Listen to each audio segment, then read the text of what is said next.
Let's go Browns! What if I told you that the Cleveland Browns, yes, the same team trying to recover from one of the worst records in the NFL, are sitting on a ticking time bomb, that within the walls of their facility, behind the muffled hum of OTAs and carefully planned press conferences, real tension is building. Not just over who will be the starting quarterback, not just over how to fix a broken offense, but over the leadership of their highest paid star, over rookies who are already outperforming veterans, over cracks in chemistry that may be nothing or signal something deeper. This is not just another offseason story. This is the beginning of what could be the most dramatic and defining season the Browns have faced in a decade. A quarterback battle with little real competition. A new receiver struggling to prove he belongs. A franchise pass rusher being quietly questioned by his own teammate. And a fan base torn between hope and deja vu. What is really going on in Cleveland? Stay with me, because the truth is more revealing than anything we saw on the field. But first, if you're a Cleveland Browns fan, click like. If you believe we're going to the Super Bowl, write this. Go Browns!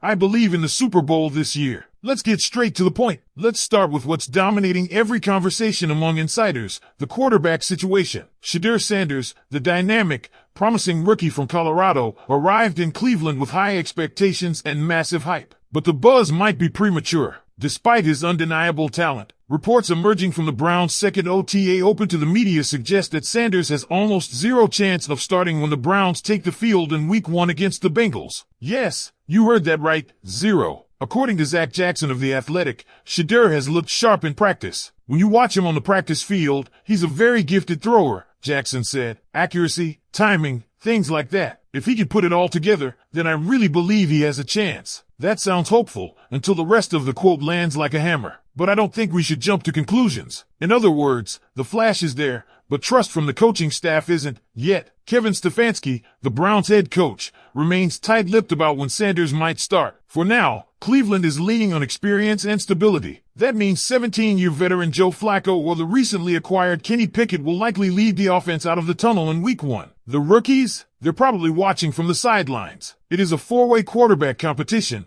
Jackson confirmed, but there is a smaller than 4% chance that either rookie could realistically be the starter in September. That's not just low, it's practically a closed door. Now imagine being Shedeur Sanders. The cameras love you. The fans are chanting your name. And yet, you're starting from the back of the line in reps, trying to climb a ladder that's not just steep, it's bolted to the wall. But it's not just the quarterback room that's drawing heat. Let's talk wide receivers. The Browns are staring down a serious problem at the WR position. Jerry Jeudy is the star. That's clear. But who's the second weapon? Cedric Tillman has teased fans with potential but hasn't delivered consistency. Deontay Johnson, once a prized asset, is now a veteran on a prove-it deal and already raising eyebrows for skipping voluntary OTAs. In a locker room trying to reset its culture and escape the shadows of a dismal 2024 season, that kind of move doesn't go unnoticed. Johnson, who bounced between three teams last season, Carolina, Baltimore, and Houston, has talent. But he also has a perception problem. Browns fans were quick to express frustration when he didn't show up for OTAs,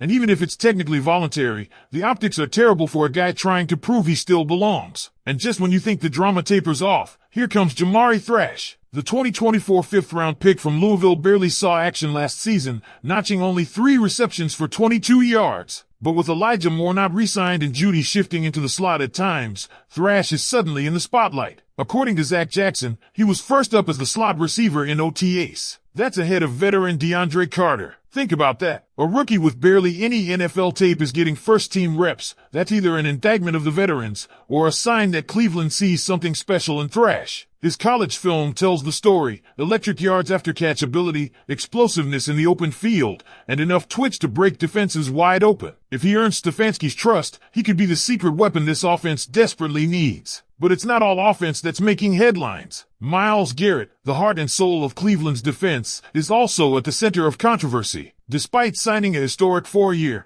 $160 million extension this offseason, Garrett skipped voluntary OTAs. Again, technically allowed, but symbolically, that's a lightning rod. Fans were disappointed. Analysts questioned the message it sends. And it didn't stop there. One of his own teammates, fellow defensive end Ogbo Okoronkwo, liked a post on Instagram criticizing Garrett's leadership. That move lit up social media like a bonfire in the middle of First Energy Stadium. Garrett, fresh off a season where he recorded 14 sacks, 47 tackles, and 3 forced fumbles, remains one of the most dominant forces in the NFL. But now that he's the highest paid defensive player in team history, with a no-trade clause, no less, leadership isn't optional. It's expected. And here's the twist. All of this tension, all of this pressure, is coming off a season where the Browns went from playoff hopefuls to bottom dwellers. They finished with one of the worst records in the league, earning the 2nd overall pick in the 2025 draft, only to trade it to Jacksonville. In return, they landed the 5th pick and selected Michigan's defensive tackle, Mason Graham. A bright spot, sure, but one that only adds to the expectations that this defense needs to carry the load again. The Browns' defense, for what it's worth, was the lone redeeming force in 2024. Ranked 9th in the NFL by PFSN's Defense Plus metric,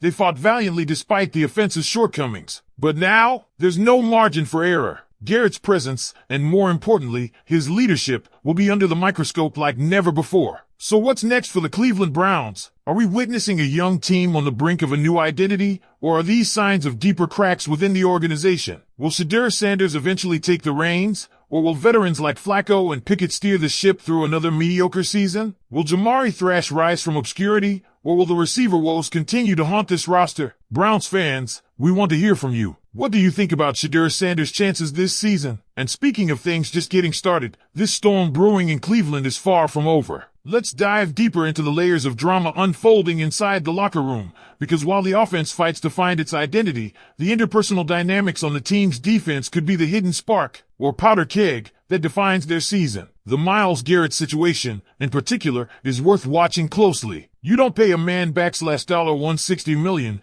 make him the highest paid non-quarterback in franchise history, and then quietly accept when he skips out on a key part of the team's early bonding experience. Yes, OTAs are voluntary. Yes, Kevin Stefanski publicly defended his star. But behind the scenes, the message is not lost on this locker room. Leadership in the NFL isn't just about sacks and accolades. It's about presence. And right now, Garrett's absence is the loudest presence in Berea. The fact that fellow defensive end Ogbo Okoronkwo liked a social media post calling out Garrett's leadership is more than a blip. It's a flashing warning light. When teammates begin subtly, and sometimes not so subtly, questioning each other's commitment, that's the kind of internal friction that can either galvanize a squad or split it down the middle. And fans aren't blind to this. They remember Garrett's trade request. They heard him talk about being tired of losing and his desire to compete for a Super Bowl. They saw him walk those comments back the moment a historic contract was placed in front of him. Now, as the franchise rebuilds from the ashes of a 3-win disaster, he's not setting the tone in person. It's a problem, one that money doesn't fix. Only action does. Meanwhile, Kevin Stefanski finds himself navigating what could be the most pressure-packed season of his coaching tenure. On paper, he's got pieces to work with, a revamped receiver core, 2 capable veteran quarterbacks, a pair of rookies brimming with upside, and a top 10 defense with room to grow. But paper doesn't win football games. And after last season's collapse, the margin for error has vanished. Let's not forget that the Browns traded away the number 2 overall pick in the 2025 NFL draft, a move that sent shockwaves through the fan base. That kind of draft capital could have altered the trajectory of the franchise. Instead, they slid back and selected Mason Graham at number 5. Graham, a defensive tackle out of Michigan,